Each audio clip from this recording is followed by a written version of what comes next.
यो पुल उद्घाटन सँगसँगै सल्यान जिल्लाको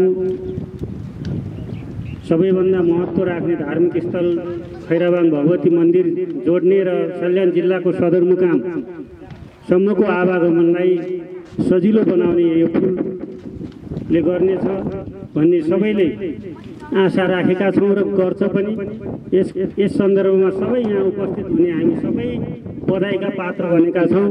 विशेष गरी समयमै सम्पन्न गर्ने निर्माण व्यवसायी र यो पुल निर्माण गर्दा अहोरात्र खट्ने पूर्वाधार विकास कार्यालयका कर्मचारी साथीहरूलाई हृदयदेखि नै आभार व्यक्त गर्न चाहन्छु। र यस्तै निर्माण कार्य सल्यान जिल्लामा त एक ठाउँ मात्रै अलिकति अवरुद्ध त्यो ढिलो भएको थियो। मुख्यमन्त्रीज्यूको अनुगमनको सिलसिलाले गर्दा त्यो बाटोले पनि अहिले तीव्र गति पाएको छ।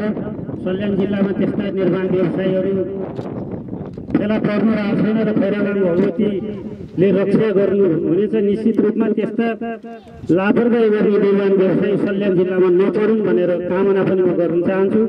यस्तै समयमै कालोपत्री सम्पन्न गर्ने यो पुल सम्पन्न गर्ने निर्माण व्यवसायीहरूले सल्यान जिल्लाको निर्माण ठेक्कापट्टाहरू फुलेको बेला लघु दिएर पार्नको लागि म अपिल पनि गर्न चाहन्छु। म मान्य मुख्यमन्त्रीज्यूलाई यो समयमै 8 महिनाभित्रै के अरे 8 महिना बाँकी रहँदै पनि यो काम सम्पन्न भएको छ। त्यो बाटो पनि सम्पन्न भएको छ। अगाडि मैले माथि त्रिवेणीमा फोटो उठाएको थिएँ, अहिले हाम्रो पूर्व मन्त्रीज्यूले पनि उठाउनु भयो। त्यो असाध्यै सल्यान जिल्लाको महत्त्व राख्ने बाटो भएको हुँदा 12 किलोमिटर अब कालोपत्री गर्न बाँकी छ। अगाडि मन्त्रीज्यूले भनेअनुसार निश्चित रूपमा कर्णाली प्रदेशले यो काम अगाडि बढाउनेछ। यो पुल बनाएको छ, यो बाटो पनि कर्णाली प्रदेश सरकारले नै निर्माण गरेको र यो पुल तरेर जाने बाटो छ। सङ्घीय सरकारले पनि रकम राखेको काम भइराखेको छ र प्रदेश सरकारले पनि राखेको बाटो काम सकिसकेको छ। अब यो निरन्तर रूपमा अगाडि बढ्नेछन्। हाम्रा 10वटा जिल्ला छ, यस्ता समस्या जताकतै छन्। अब यही निर्वाचन क्षेत्रको तपाईहरू यहाँ जति उपस्थित हुनुहुन्छ सबैले सुनेको म मान्ने भएको नाताले पनि यो निर्वाचन क्षेत्रमा यो जिल्लामा अलिकति बढी विकास हुनुपर्छ भन्ने कुरा राख्न पाउनु मेरो नैसर्गिक अधिकार पनि हो भन्ने मलाई लाग्छ।